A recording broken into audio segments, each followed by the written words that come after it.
सीमा से 12 नॉटिकल मील, 12 नॉटिकल मील जो है या किसी भी देश का अपना प्राइवेट सीमा होती है, इसको हम बोलते हैं आंतरिक जल सीमा। इसमें कोई भी देश अपना सैन्य परीक्षण भी कर सकती है या अपने नौसेना लगा सकता है। यह 24 नॉटिकल मील जो है यह भी किसी देश की सीमा के पास होती है। यदि कोई देश इस सीमा के अंदर आता है, उसे उस देश से परमिशन लेना पड़ता है जिस देश की सीमा में वो है। तो 24 नॉटिकल मील में यदि आप जाते हैं, उसमें आपको उस देश को टैक्स देना पड़ता है। इसको हम बोलते हैं संलग्न जल सीमा। उसके बाद जो है आर्थिक क्षेत्र, आर्थिक क्षेत्र क्या होती है, यह 200 नॉटिकल मील होती है।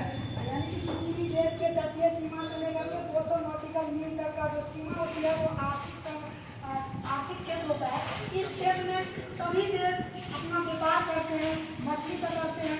यदि इस देश में कोई बहुमूल्य वस्तु मिल जाती है, इस वस्तु पे यूएनओ यानी कि अंतर्राष्ट्रीय कानून लगता है और ये कानून के तहत वो वस्तु अंतर्राष्ट्रीय हो जाती है, जिस कारण से आप प्रादेशिक जल विभाजन के बारे में देखते हैं और यह जल विभाजन को देखा गया है। उसके बाद अगर आप देखिए तो समुद्र में जो दूरी को हम लोग नापते हैं, यह दूरी जो होता है नॉटिकल मील में नापते हैं। 1 नॉटिकल मील बराबर 1.824 किलोमीटर होता है और इसे हम समुद्री दूरियों के लिए नॉटिकल मील का प्रयोग किया जाता है।